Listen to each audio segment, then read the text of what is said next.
That's good. That's good to know. Yeah. But women are a little bit more. We're not going to go out and say some stuff like that, especially with what's going on in the world. No one's going to do that. But You try to say women are smarter, basically. I didn't want to say it.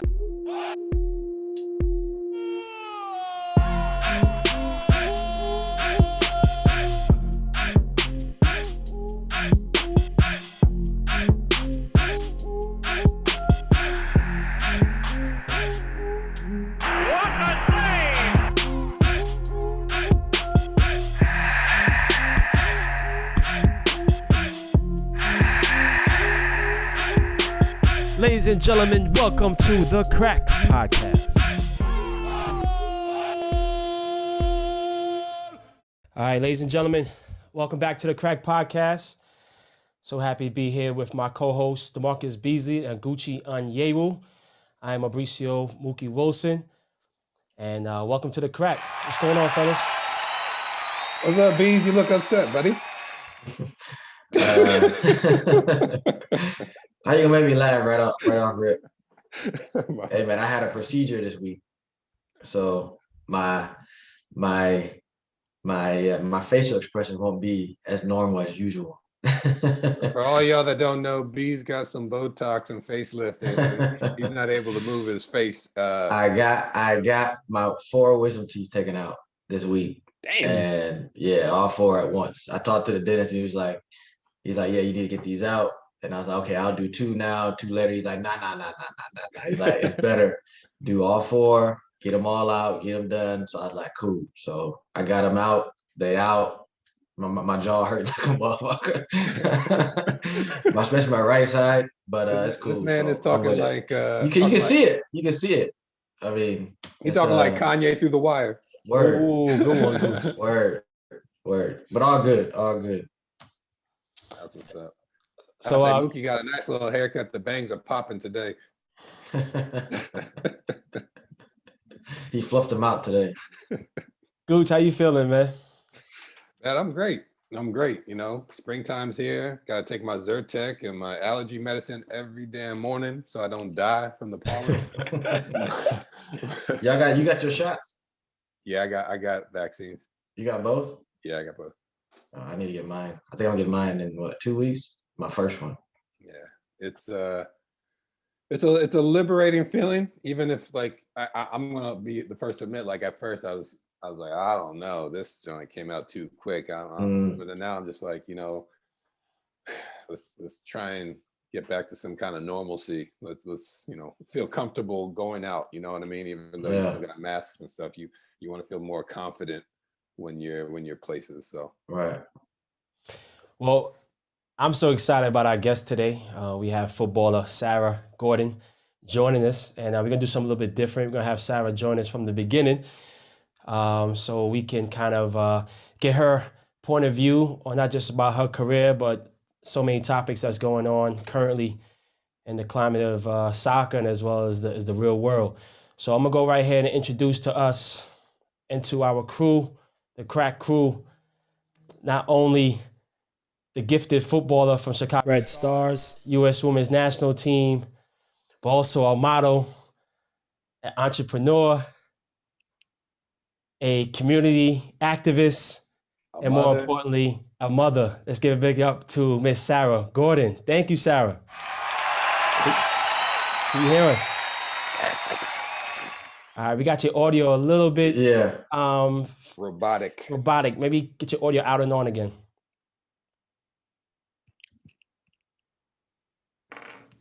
Can you hear me now? I can hear you perfectly. Hi. Time. I've been having this problem. How you doing, Sarah? I'm good. How you guys doing? We're all right. Yeah, we're good. We've been trying to snack you on this show for like a year now. She's been ducking and dodging us, man. We're happy to have you on the show. I know, but I was like, it's time. It's time for me to come on the show. It's time. Stop faking. You going on all these other shows. We're like, what about us? Light skin love, that's what I call it. B's always hating. Don't listen. He's always hating on it. He's always hating. Don't worry about him. Sarah, to keep it real, we usually bring on our guests towards the later of our show, talked about their career, soccer, but knowing that you're such a multifaceted businesswoman, and you're also a journalist. You're also a commentator. You're also a actress. We want to make sure, and also more importantly, you do so much for the community. There's so much things going on in the world right now. We definitely wanted you a part of that conversation as a whole, and we look at you as like the fourth member of the crack. So I hope you feel comfortable with us. I'm just an eyeball out. She sipped her tea with that. It's cool. But Sarah, where you calling us from, and how you feeling today? I'm in Chicago, of course, pretty much always, and I'm doing okay. I had a game last night, so just recovering, chilling, the usual after game routine. It's a tough loss, man. I actually got a chance to check out the game, and a huge battle. And you guys, game could have went either way, And as a defender, how frustrated was it for you not to see some of those opportunities being scored? Yeah, it's frustrating. I mean, obviously, as a line, our goal this year is we have a lot of veterans in our line. We want to be organized. We want to be smart. We know that we have a very athletic line, which sets us apart from a lot of other back lines in the league. But I mean, they had about 2 chances in the game, and it's so frustrating, the way that it played out. But yeah, that's always my biggest concern. And I know like the girls who play next to me is our backlines organization, what we're doing, for making sure we're on the same page. So that's our concern. Obviously, we still have some things we need to work out. But game 2, challenge Game cup. 2. So Sarah, how's my my hometown girl settling in? Sarah, killing. Oh, now she's was it Wodmo now? Wodmo, yeah. Yeah, how's she settling in? She's honestly a great player. She started, yesterday was her first start, but she's just like a great presence to have. She's a leader, she's a very composed player. So it's great to play around her, be around her. She's been super supportive of everything going on in the world. So I do appreciate her as a player. That's what's up. Yeah, I gotta give a shout out to my Fort Wayne people. I'm saying there ain't many of us in the professional ranks. Yeah, I'm from Fort Wayne. So we ask her if she knows where that is on the map. She should. It's only like what, 3 hours from Chicago. Indiana, that's all I know. Oh man. She probably didn't know Sarah was from Fort Wayne. She's like, oh. So you ain't telling me you've never been to the great city of Fort Wayne, Indiana? I've been to a bunch of places in Indiana. I'm not sure if I've been to Fort Wayne. I really Gucci ain't even sure. She's like, listen, I might have drove through. Yeah, she's right. You know what I'm saying? Yeah, I ain't been there. Seriously, if you go through it, you'll miss it. It's the second biggest city in Indiana, but it ain't that big. But it's cool. It's home. You know what I'm saying? It's home. Yeah. So. But Sarah, you're from big city of Chicago. I mean, how crazy is it for you to go to college and get drafted by the hometown team? I mean, don't you want to come to play in New York, the new Gotham FC? Don't you need to get out of there? The new Gotham. I mean, I actually like what's going on in New York. I like how they've incorporated the city. I like the name. But I'm a Chicago girl, so I can be here. I want to be here, She likes her blizzards in the wintertime. We're actually supposed to get snow in like a few days. We always have crazy. Snow. Word? Wow. Yeah. I ain't gonna lie, Chicago is my favorite city. I mean, I lived there for 4 years before I went to Europe. So that is my favorite, but only in the summertime. Only in the summertime. I love Chicago. That's only like 2 months out of the year. Straight up. Because I lived in the presidential towers. The 4 towers. Yeah. So what you mean? She knows. She's from Chicago. See, this is why we don't incorporate bees in any conversation. She likes to drop little crumbs around. I'm just saying she's from Chicago, so she knows the. Played in 5 World Cups. I didn't say all that. I said something about Chicago. I own a. I own a professional club. I own a pro team. You know what? All right, cool. All right, never mind. I just let y'all go. Go ahead. Keep going. I ain't gonna say shit else. Man. Nah, but Sarah, I think we want to start off talking about your foundation. Is it Hood Space? Yeah, Hood Space. And I love the name, but just give us a little bit input on how that was started, and also what's going on up to date. Is it Hood Space or Hood Space Shy? No, it's whatever you want it to be. It's Hood Space. It's Hood there we go. Shy. It doesn't really matter.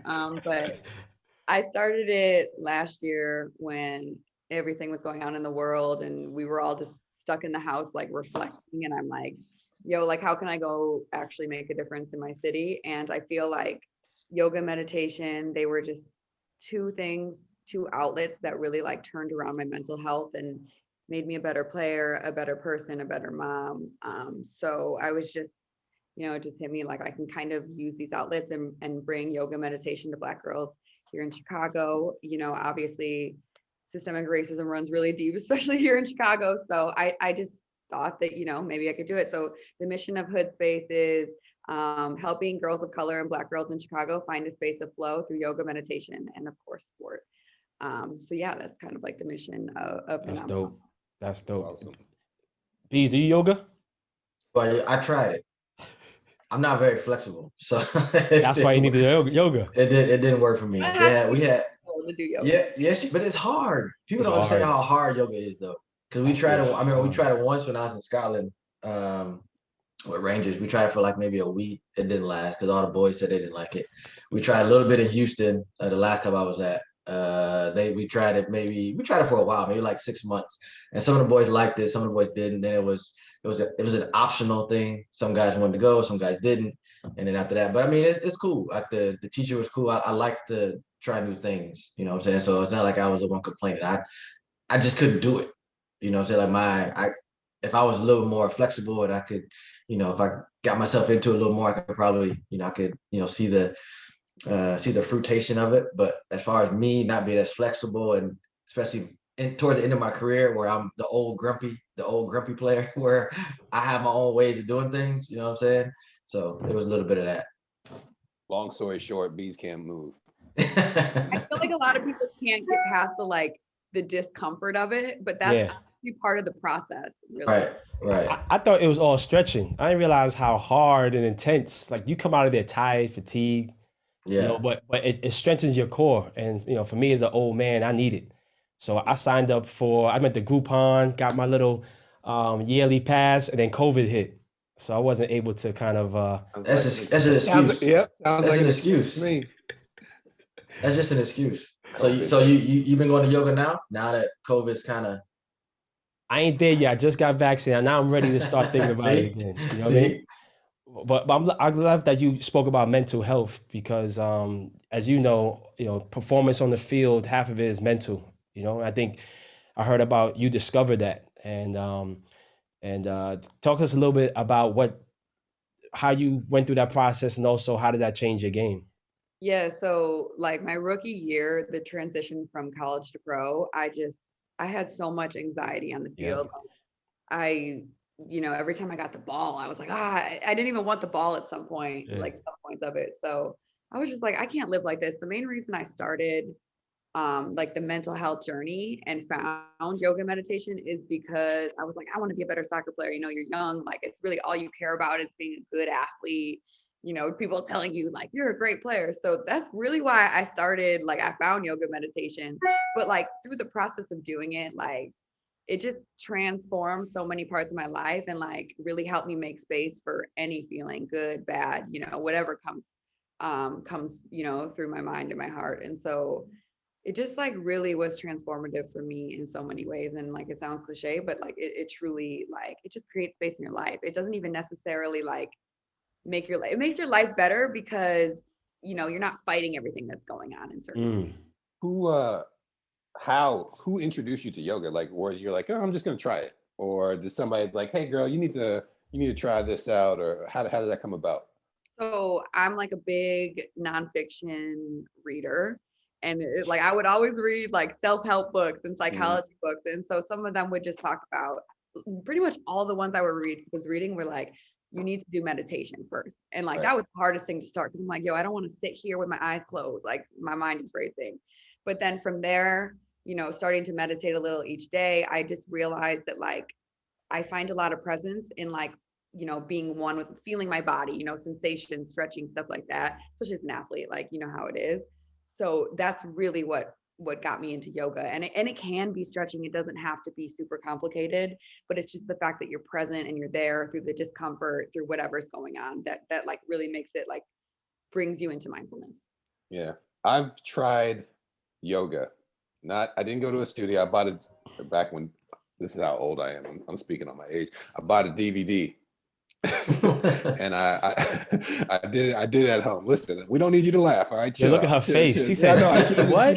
Say VCR, because that would have been a lot. Yeah, no, I ain't gonna say VCR. I bought DVD. I started doing it, and I think one, I didn't know my knees could bend like it did after a certain period of time. Like in the beginning, I was like, damn. But then after a while, I was like, oh, like 5 weeks ago, I couldn't do this, but now I can. And the aspect of meditation and yoga that I think you touched on that I found impressive for me, but just also in my prayer life, is like people find it hard to shut off and like just be in self. And their minds are always thinking, oh, what do I got to buy tomorrow? What do I got to go to this? It's just like shut off. So I like, for me, I can really relate to that. Like, for example, this period of Easter for Lent, I gave up like a couple hours a day. I just turned off my phone. And for me, that's hard because my phone's always pinging, whether it's emails, messages, WhatsApps, you know, my company's social media, all that stuff. And Sorry. I mean, I'm not an owner of a professional. He's so popular that his phone is always going on. Wow. It's usually one of these knuckleheads texting me, but I think it's amazing that when people can kind of disconnect to reconnect with themselves, and I think that's a very important aspect of just self-help, you know, and I'm glad you spoke on that a little bit. Yeah, it's definitely something that our community doesn't really have a lot of experience from, you know. So when I saw you do that, I said, man, she hit on the head, because I wish I knew about that when I was growing up. I wish I knew about that when I was an athlete. So I think it's so important, especially for young women. And but tell us a little bit about, you know, being from Chicago and, you know, representing Chicago Stars. Do you feel any Red Stars? Do you feel any pressure? Do you playing in front of your hometown, knowing that, you know, situations like the finals, losing in the finals, and you have to remain in Chicago while the rest of your teammates can leave and go to other states? I mean, I know there's a lot of good that comes with it. Is there any negatives that come with playing in your hometown?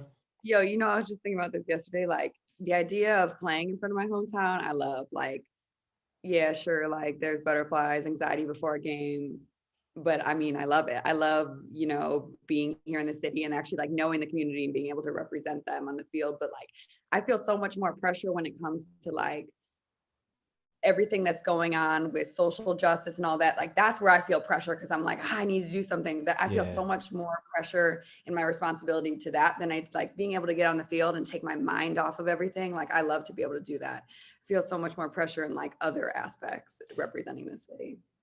And you know, B, she had an incident this past weekend in Houston. You know, dealing with the playing against the Dash and playing at your old stadium. She had a situation with her boyfriend and security. Sarah, you could tell us a little bit about that. I don't want to tell your story, but take us through what happened after the game and give us a little bit more details on that experience. Well, I can't like speak too much to it just because there is an investigation going on and I want to like respect everything that the league is doing for that. And also I don't want to get fined. Yeah. But it's just like my boyfriend and I have talked about this a million times. Like I mean, y'all know it's part of the Black experience, the Black family experience. You know, you have to follow the rules more closely, or you know, you go into a restaurant, the server's not paying as much attention to you, or you're trying to talk to your girlfriend after the game and security follows your girlfriend around instead of the other people on the field, the white people that are talking to family. And so it's frustrating. It's frustrating. It's maddening. For me, what was more frustrating was the response to the experience. Yeah, I was going to say that as well. Yeah. Yeah, that was the part that actually started to make me really emotional. What part of it? I mean, so the statements that were made by other clubs and just the response from everyone involved in the league. I just, you know, like if we're committed to anti-racism, then we need to create space for people to come forward, because at the end of the day, like there's so much change that needs to happen. And to think that that allies and advocates and white people are just going to all of a sudden get it right and no one's going to be discriminatory is not true. So we need to make space for people to be able to talk about their experiences. And like, not everyone needs to get fired right away. Like, we can have conversations and learn. Yes. And Yeah, that's what it needs to be. It's always like, oh no, like this is going to happen, you know, like it's going to be a scandal. Like, no, we need to create space for these and to talk about these things. And so people can actually learn and grow from them. yes, instead of, you know, and I'm the same, Sarah. I was disappointed with the response that the Houston Dash gave. Obviously, they gave a apology after it and said they missed the mark, as the word they used. But the fact that they're so quick to just boggle in everything in their own little bottle and say, no, that didn't happen. We're going to concentrate on just what we know. That's the disheartening part. You know what I'm saying? They didn't take the time to, okay, listen to what you said, take into account what you said, and actually really understand, like, that is a form of racism. You know what I'm saying? And it happened in your stadium. But they were so protective of their own brand and their own self, and because it happened in their stadium. They didn't even mention Sarah by name in their first statement. I got a question for you three, because I find this interesting. One, because last few days I've been posting a lot on my social media story, and I've had white people actually respond in disdain to what I've been posting about Dante Wright and all this stuff. What is your perspective on non-minorities commenting on what is discrimination and what is not discrimination, right? Like, how are they? For me, I'm like, yo, this is BS. How are you going to tell me how discrimination is towards my demographic based on how you perceive it should be or should look like, right? Like, that's really annoying me, because I was chilling one evening and the person responded to a story saying, did you know the whole story of Dante Wright? I'm like, what whole story? He's like, yeah, nobody deserves to be killed, but there was a story that he held a woman at gunpoint and robbed her. And I was like, okay. I was like, so you said there's no excuse, so why are you sharing me this prior news as an explanation as to why he got killed right now? I was like, in that instant, there was nothing that warranted being murdered. And being guilty doesn't warrant you being murdered as well. Exactly. And I was trying, the funny thing, I was trying to explain to him in the comment. I didn't lash out, didn't want to hear it. He couldn't get through the thickness of what his belief is. So I'm curious as to what you think, probably more Sarah than you, Knuckleheads, but what you think in regards to like a white person telling you, nah, that's not racist, that's not discrimination. And you're sitting here and be like, wait, what?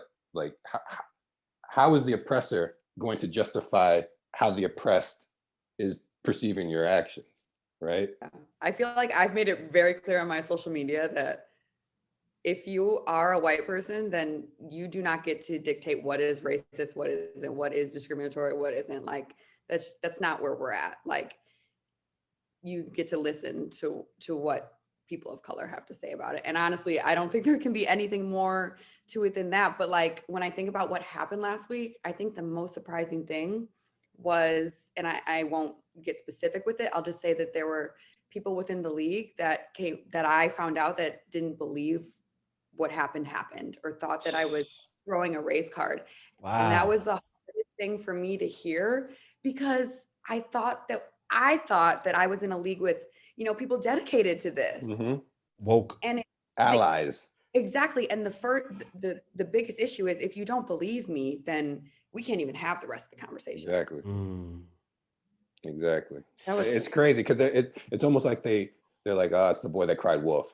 You know what I mean? Like, oh, this is Sarah. She's just going on her tangent about, you know, suppression. Oh, it's another story. Sarah's just doing this. And we're like, yo, Exactly. Instead of thinking like that, think about the fact, if she's doing this so many times, there's probably an issue, right? It's crazy to me that people didn't know that this, like, people just thought that after the last year, this doesn't happen anymore. It's over. It's over. Yeah.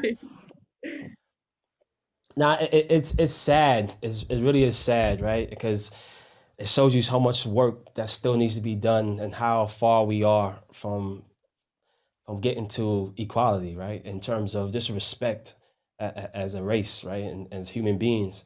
And for you to be in a situation at work and to have your family member, somebody you love, to deal with this, you know, it affects the job and affects how you play for that club, how you play for that league.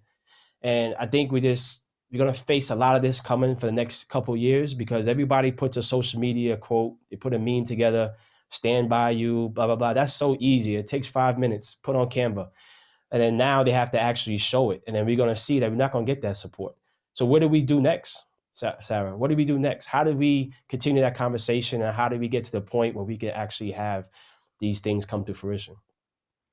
I don't know completely, but I think that one change that I've seen is right now we have the space to talk about it. And I don't think we've already had that space, which is a good thing. You know, obviously that doesn't mean that much, but that's a good start. It's a start. And then going forward, it's like, not everyone is as committed as you think. And so just being able to like get a few more perspectives every time, you know, we open up and we talk about these things, and a few more people listen and a few more people see, you know, what we're saying and our points. It just a few people every time, then like, I think that we're starting to really gain ground. Sometimes it can be depressing because I'm like, wow, what is like, are we getting anywhere? But I'm trying to keep my head on straight and like keep moving. So I have to be optimistic about it personally. And I think Bees, we have to keep on pushing the pedal to the metal, right? We can't just, now that people are putting up memes and people are so-called woke, that we just stop, right? Or we say we did enough, right? I think we have to kind of continue and keep on building the blocks, you know, Bees. And you're a person who played in Houston, you're a person who played in the league. You know, people like yourself and Gooch and Sarah speaking out about it and keeping the conversation going. We're going to have to force them. Let me tell you something. Nothing has ever been changed through being polite. It has to be through, you know, it has to be through force, right? And we have to put our foot down, and we have to be brave. And that's the scary part, right? We have to sacrifice sometimes our careers, sometimes our image, right? And our friendship to make a difference. And are we brave enough to do it? And that's a question we have to ask within, you know, and Sarah, you have done that. I agree. No, go ahead. No, go ahead, boy. No, I was just saying I agree, you know, and I think that when people, and I'm not saying that the Dynamo and DAS, well, the DAS organization and Houston in general, they're I don't want to go as far, because I was with the organization for 5.5 years. I know they have some good people in the organization. I don't know who's running their social media content, you know, and that's not that I'm giving them a pass, but at the same time, it's like, you know, this was a chance for the Dash to really show that they're behind, you know, stopping racism out of the game, out of society. And this was a point where they dropped the ball. Or granted, they did make a statement, an apology, and say that they were off the mark in their first comment. But you know, I just think that, like you said, the communication still has to keep. You know, you still got to put the pedal to the metal on what we're trying to get across, and we got to have these uncomfortable conversations with different people. I think a huge part about change in any aspect, not just racial, but anything, is the acknowledgement of someone being wrong. Because in order to change something, you have to be like, oh shoot, we got this wrong. And a lot of people, a lot of institutions have an innate issue with saying that they were wrong. Nobody wants to be wrong, right? Mookie, you know, I never want to be wrong. Oh, like, my nobody. God. All right, stop. That's enough. Stop. Nobody wants to be wrong. But at the end of the day, if anything's going to change, if the needle's going to be moved, like, they have to acknowledge, like, what's been going on is wrong. The way you've been functioning is wrong. The way you've been treating us as a whole is wrong. The way you've been treating minorities is wrong. Marginalized communities, it's wrong. And it was created wrongly. And the only way to change that is if you guys can say, yes, we agree. And then we can take steps together, instead of being such a fractured community of, I don't believe this person, this didn't happen, this, you know what I mean? For me, it's like, make the first big step, like Mookie said, be courageous. Hey, one big step though, Gooch, can be, what happened in Minnesota, that the cop can be convicted and see time in prison. You know, we know he won't get life, but he get at least 10, 15 years. And that doesn't bring back, George Floyd, but I guess it's a start. And I'm gonna keep it real. I don't see him going to prison. Come on, stop it. and that's just the I want to be hopeful, like Sarah said, and we want to be positive, but I have to take the past in consideration. And I don't see this man going to. I see somehow in Minnesota a jury of people from Minnesota finding a way not to find this man to go to prison. And if that happens, again, it's a start, right? If he gets 5 years, Bees, is that okay? No, I Exactly. mean, he murdered someone in front of millions of people. Millions of people. No, that's not enough. You know, and this has been going on and on. And the only difference now is the video. And I'm from Jamaica, Queens, and Sean Bell, was a friend of mine, who was murdered by a police officer on the day before he was getting married. You know, shot in the car while the car was driving. You know, these are things that's been going on, and the cop never got charged, never got convicted. So even this standing trial is one thing, but for him pleading fifth, I think that he's gonna they're gonna find a way to get him off. You know, and that's when he goes into the mental health space. We're adults, we're 30 plus, and you know, mothers and fathers. But you know, the kids coming up today, what do they think? You know, I grew up as a black male coming out of New York City that I didn't think I was gonna live past 25.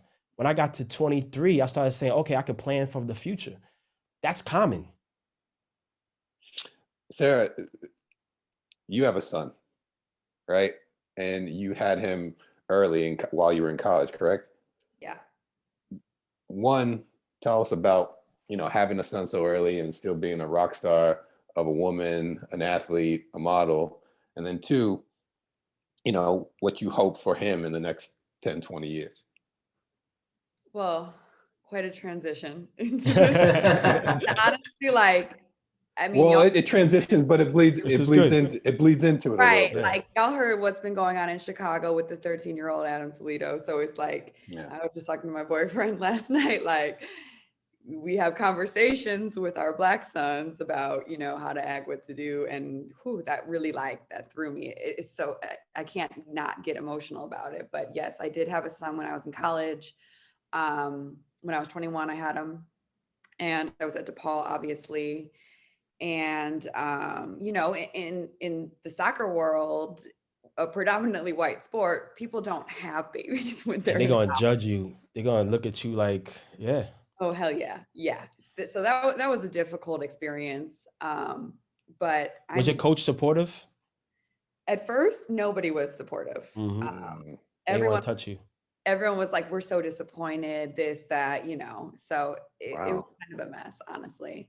But now I'm at a place where I love that I'm 28 with a 7-year-old. Like, I love that I had a kid young. I love that he gets to be around my part team, of your growth. Yeah. in the locker room. Yeah. He loves the sport. He just started playing clubs. So, I mean, I'm in a place now where I love being a mom, especially for my son. So yeah. And Sarah, I wanted to bring that up because, when I was in college, a girlfriend of mine who was a Black player on the women's team, she had a child. And everybody kind of just act like she wasn't a part of the athletic department anymore, and they gave her no support. And I felt so bad. And again, she was the only, maybe it was 2 Black girls on the team, and she was one of them. And they looked at her and judged her. She's 21 years old, right? That's a blessing, right? And it happens. But in the soccer world, in the space we're in, it's looked at as like, oh my God. And you still was able to get drafted. You still came back and your team won the Big East championship for the first time, DePaul. And the first women's soccer player to get drafted out of DePaul. I mean, that just shows of the character and the courage and the fight that you have. Tell us a little bit about, like, maybe, is it your background, your upbringing? What made you so, I think, tough? I don't know you personally, but you seem to be a solid, strong woman. Well, I was born on the North Side. This is my full background, y'all. I was adopted. So I lived in Elk Grove, right next to the airport, suburb, my whole life. I was adopted by 2 white parents in a white community. But I just feel like, I don't know if it makes sense, but I feel like when you're adopted, it's like you are automatically tough. Like, you're automatically thrown into a different situation. But, I am grateful that I went to DePaul and my parents lived here. So I did have a support system after I had my son. And I'm really grateful for that. It was just like getting to the point was difficult for everyone around. But yeah, I mean, I don't know if I could have done it if I didn't have family in Chicago. Wow. I didn't know you were adopted. Look at that. Yeah, That I is had no amazing. clue. I had no clue. Yeah. You said you were adopted by white parents? Yeah. Have they been supportive in response to you being so very vocal in these last year plus moments?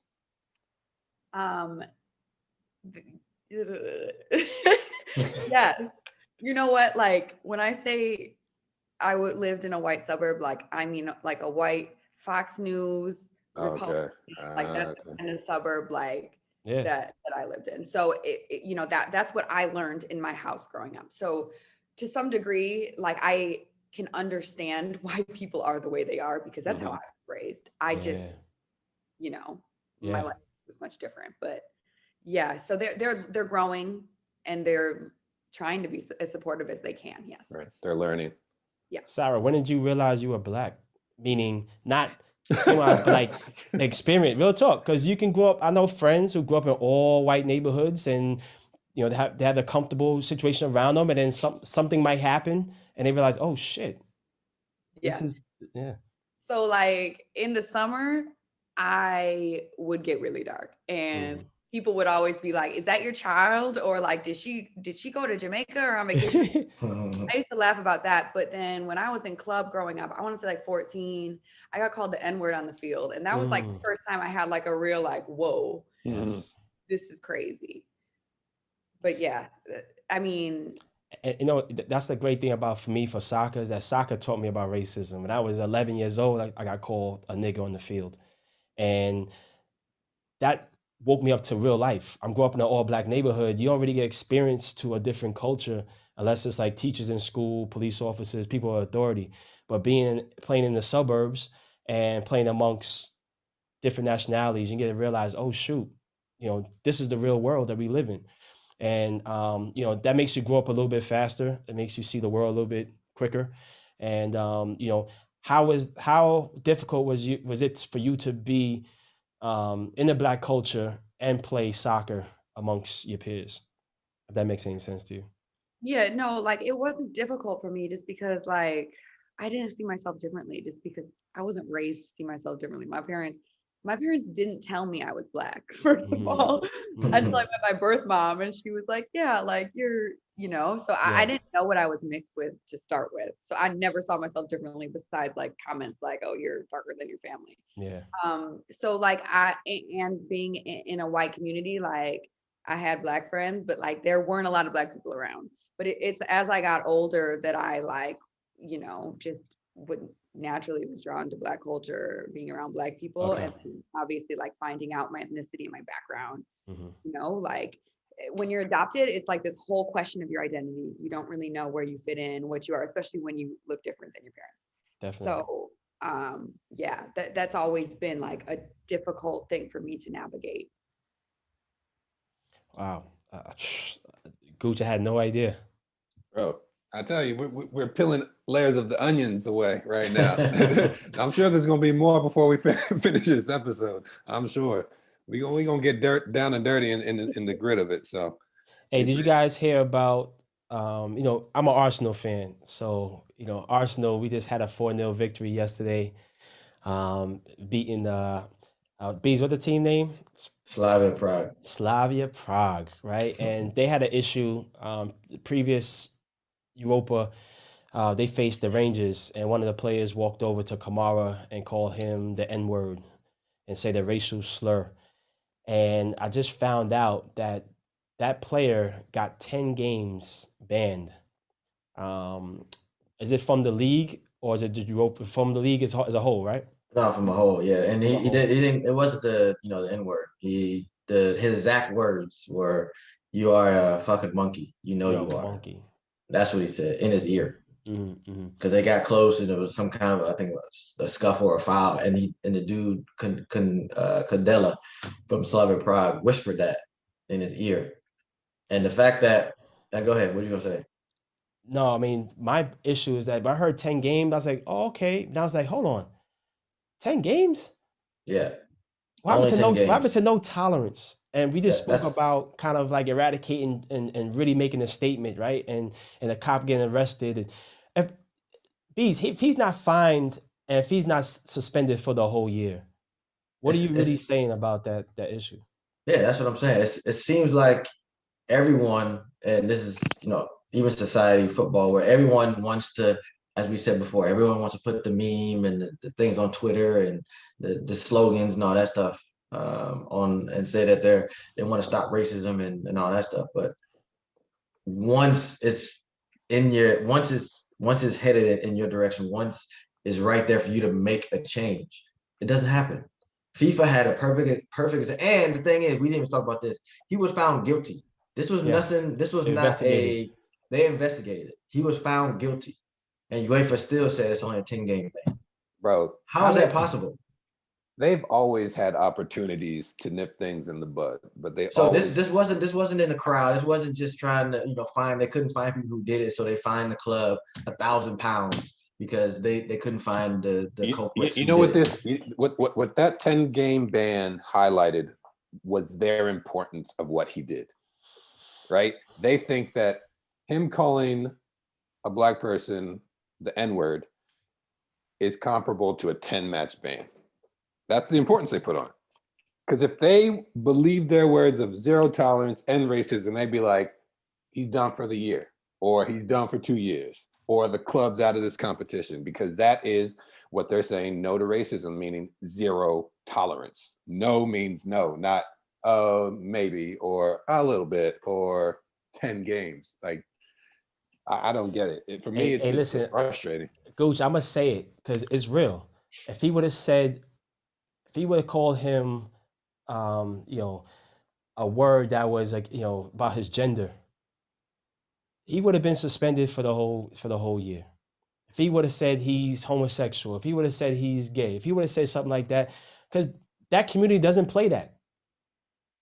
That community does not play that. I don't care what you do. If you say something that's against, deterred against that community, they are not playing that. They are protesting. They are stopping situations. They are going to the higher board. And I think that we can't even worry about the player. We have to fine and suspend the team. Because if the owner's pockets don't get affected, this thing will continue. You think if the owner got fined, or if that team got relegated because of that they would have a no tolerance in that club, that they will play even think about that. That would be a class, and that would be part of preseason of making sure you do not do something like that. Yeah, so but we have to put pressure on the owners. Yeah, and the thing is, I guarantee, and I'm not, I don't know this for sure. I don't know this is a fact, but I guarantee his own club didn't even find him. This is a UEFA ban.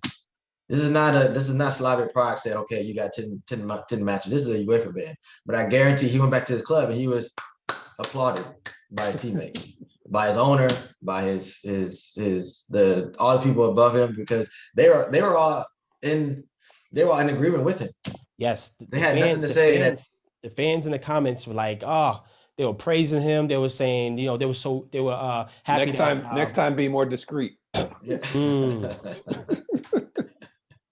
But no, it's crazy. It's crazy. If the one organization, body in our sport that we all love, if they can't put put a stamp on racism in our sport, it's never going to change. Because those are the people that can make that. Those are the people that make the decisions. And the final end of it all, if it's a coach, if it's a player, if it's a team, if it's a fan, whatever, that governing body, those 10 people in that room, those are the ones that make the decision as far as the rules of FIFA.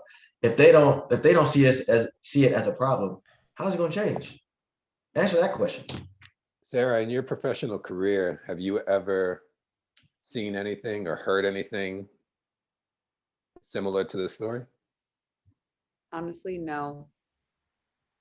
That, like, nobody in our league would say some shit like that. No.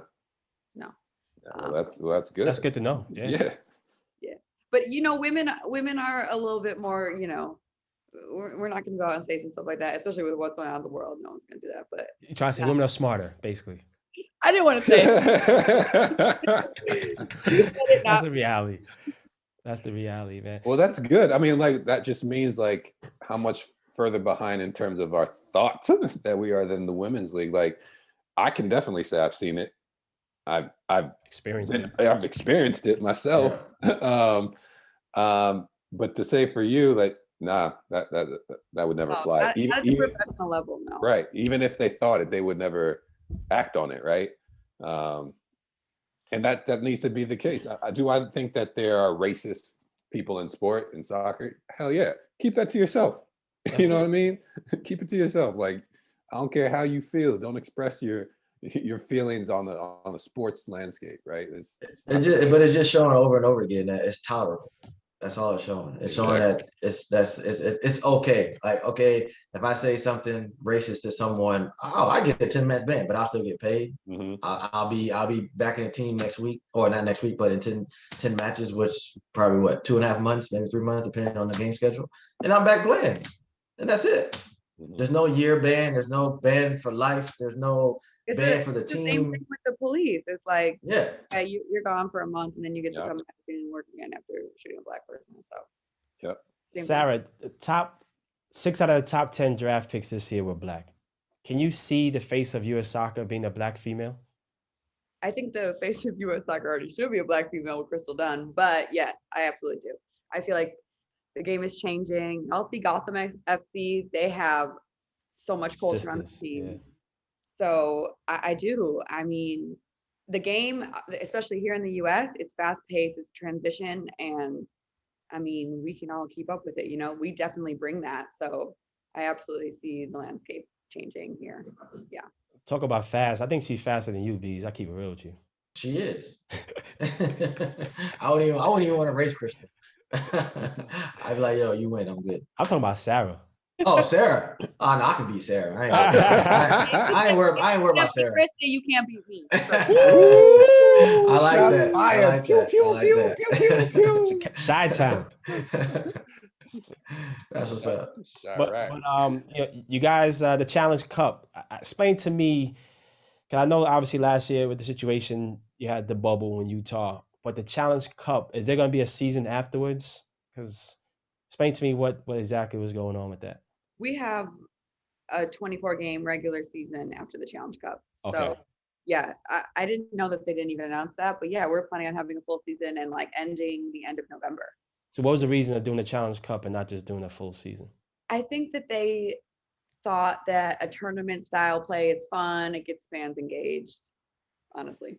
Well, I'm glad you said that because we have a segment called that be happy to hear from you.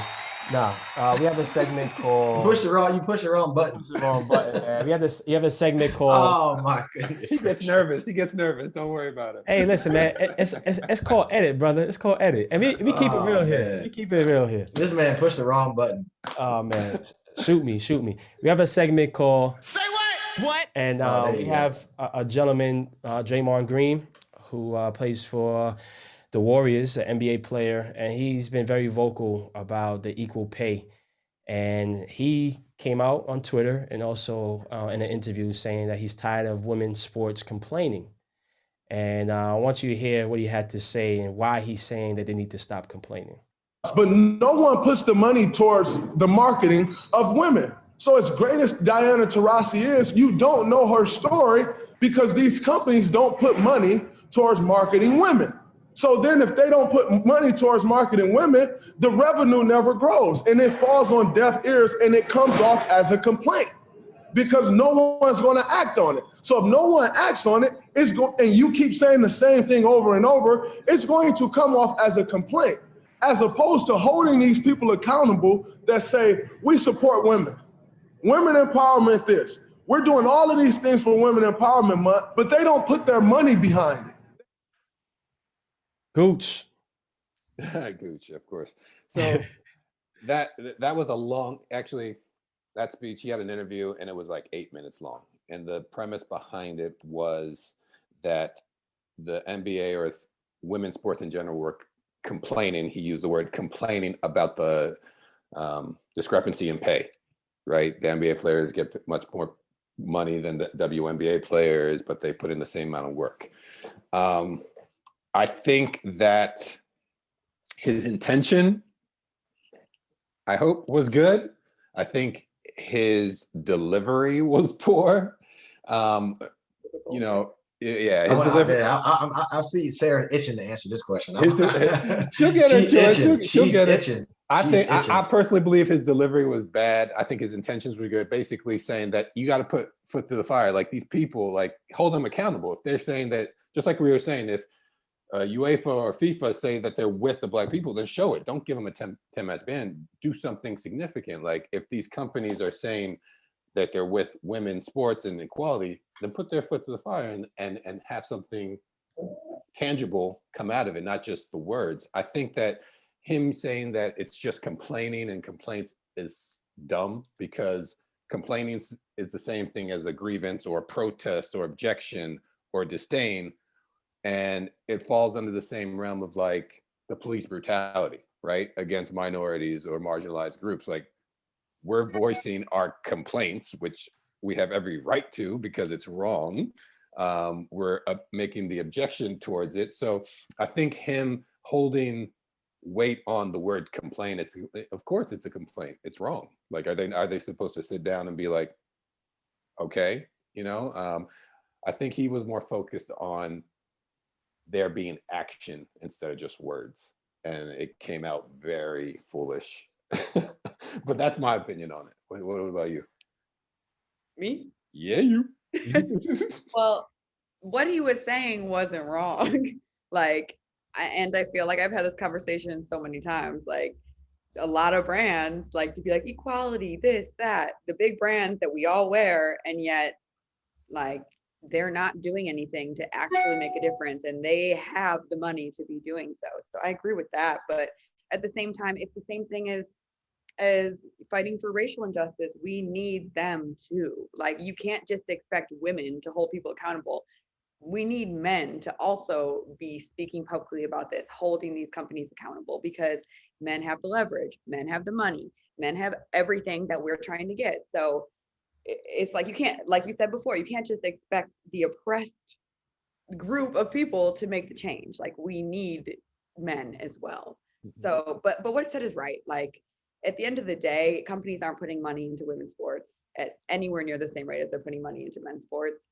Obviously, you're not going to see a return on it. Like, there's nothing there to return. So I'm tired of seeing the arguments. I mean, I want change to happen. I'm not sure how we can go about holding big companies accountable for their messages when they say that they want these things. But I mean, it's the same thing, really. It's really the same thing. Yeah, I think that from I don't want to use the word insensitive, because I don't think he was insensitive, but it just seemed like, because with men, because I looked on his Twitter and I read his stream. I think he called it a stream of tweets or whatever you call it. And he brought up the LeBron, even brought up even Michael Jordan before basketball was even big, and Michael Jordan did it, but it was easy for, men didn't have to ask. Jordan had to ask, Nike or someone to be like, hey, I'm Michael Jordan, tell my story. You know what I'm saying? They just did it. You know what I'm saying? It was easy for Draymond Green to come into to the Warriors. Not saying it's up there. I'm talking about as far as like, putting money into the NBA and putting money into him and putting money into his endorsements, because he is a part of NBA. He didn't have to go out and tell these companies like, hey, I'm Draymond Green, tell my story. It's already there. It's already there. You know what I'm saying? So you kind of get what I'm saying? Like, it was, I'm not saying, I don't want to use the word easy, because then they'll be like, oh, well, I worked hard to get here. Yes, we all did. We all worked hard to get to where we are. And I'm sure he did. I'm not saying I'm sure he did as well. But it's just like, it all comes with NBA or even with NFL, all these sports with men. It just comes with the territory. But then now he's telling women to go out there and say, well, you got to do this for me. You got to do that for me. You got to do that for me. And when it didn't happen that way for him. Does that make sense? Am I getting my point across, kind of? Yes, you are. Okay, that's what I'm saying. So I mean, I don't want to use the word insensitive, but I just think his word choice, like Boo said, was a little bit off on that. But But That's what I I think think. he's trying to be harsh because he's saying that we keep on talking about the same thing over and over again. I think Sarah feels the same way. It's like, you know, we have to do something about it, right? And we have to kind of take it in our own hands because the oppressor, the people who we can't look to men to make that change, And to me, I think it has to start with women's soccer. I think women's soccer is a beautiful, attractive game. I think to be honest, I think we have the most marketable women.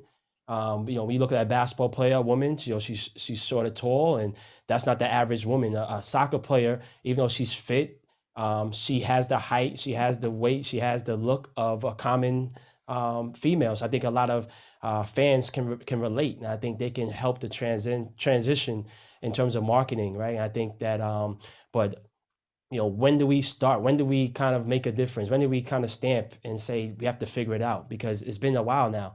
And to keep it real with you, with the climate of financially what's going on in sports, I think the NWSL, is not in the clear in terms of being secure that they're going to last for another 10 years. Sarah, I look at your roster, you don't have a lot of Europeans on there. And I remember when the NWSL first started, the best players from Europe were coming to America to really get a chance to play in the best league in America. And with WSL starting, I think NWSL has a lot of competition and something to worry about, in terms of marketing as the best league in the world and getting the attention and also playing and having the best players in the world. Do you think that do you see that migration of U.S. national team players going overseas, and as well as the top Europeans not coming in? Do you think that has an effect on the league? Well, I was just going to say that you have seen a bunch of national team players go over to that league, and not as many of those players come to our league. And it's a different game, honestly. Like, as I said before, our game is much more transitional, running, Fast, athleticism. physical. Exactly.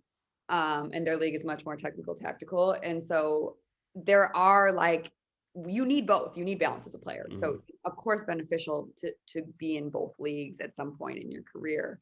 But I don't know. I don't know if I'm that worried about it. I think I want our league to be secure. That's my biggest concern, like you said. But as far as which league is the best in the world, I mean, I think it'll go back and forth. I don't really know, honestly. Yeah. Would you ever want to play in Europe? Have you ever aspirations to move to Europe and play and live? And I mean, I wouldn't be opposed, but I'm one of those people where it's like, not that I fly by the seat of my pants or whatever that saying is, but I'm like, go with the flow. I like whatever the universe brings to me. I'll think about it, make the best decision. But no, I'm not opposed to anything, honestly. So the universe brought on this whole modeling career of yours, and you growing up an athlete. I'm assuming you were a tomboy. How comfortable are you in front of this camera and taking pictures and getting all done up and stuff like that? Is that your MO or No, that's my MO. Honestly, if anyone follows me on Instagram, it's like selfie central. But I actually started modeling because my salary when I was a rookie was so low. I'm like, I can't make a living and I can't bring home anything to my son like this. So that's why I started modeling. But yeah, that's like that's my alter ego. Like, I like being that, get dressed up, get ready, Tasha Fierce. Yeah, exactly. Well, I just want to let you know you are not the only model. Oh Lord. In this group. I can't even laugh. My jaw hurt. You're the only model in this group. I want to let you know that Damarcus Beasley has been modeling for years before you. Shut up. Okay then. All right, you need to stop sharing your screen, buddy. And then I just want to let you know that Oguchi Onyewu, another person, who's a big time model. Don't get it twisted, right? You don't act like you ain't the only sexy person up in this place. You know what I mean? I'll tell you what, I ain't. Oh my Lord! You ain't the only sexy person up in this place. You know what I'm saying? This guy. I love it. I love it when Mookie does things off the cusp and we don't know about it. No idea. Look. I was never signed to no agency. All right, so we on different levels, right? I'm Groupon and she's over here getting like the premiums over there. These dudes within Sports Illustrated, all type of situation. The Gucci was in Italy on the runway. You should have showed Beasley's one drinking out the water fountain. Hey. Oh, it was. That Pause. wasn't me. That was Landon. That wasn't me. I don't think I can handle any more of those. That wasn't me. That was back in my fire days. So no, that wasn't me. But Sarah, listen, man, we just want to say thank you so much for coming on to The Crack. This is somebody that I'm so glad to know a little bit more about you. I don't believe you could tell a person's character and who they really are through social media. And, I just want to say what the things you've been doing and the fight. Please continue it. And hopefully you have 3 other people who will support you. And if you everything you ever need or anything you ever, we can find a way to come to Chicago and be a part of your foundations, the giveaways, anything you guys are doing. We want to definitely be there for you. So we just want to say thank you again and good luck in your season. And thank you guys for having me. Oh, I got one more question problem. though. I'm the one more question guy. What's up with that sneaker connect? Because I see your sneaker game is crazy. You know what I'm saying? Connect is on the other side of the Bring him over here. Bring him into the ring. Bring him into what's there.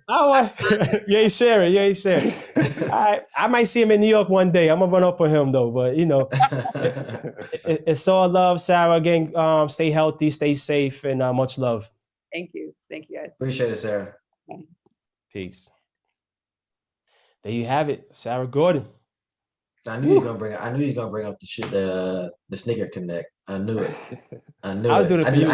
I had a feeling he was gonna say. I knew. I'll tell you what, Mookie, you just started a war that I don't think that you're gonna be able to finish with them pictures. But here's the problem, though. The whole world, not the whole world, but that's in Google. I'm just the world saying, knows about it already. I'm just saying. Next time you got to give screen sharing to all of us. I'm about to blaze you.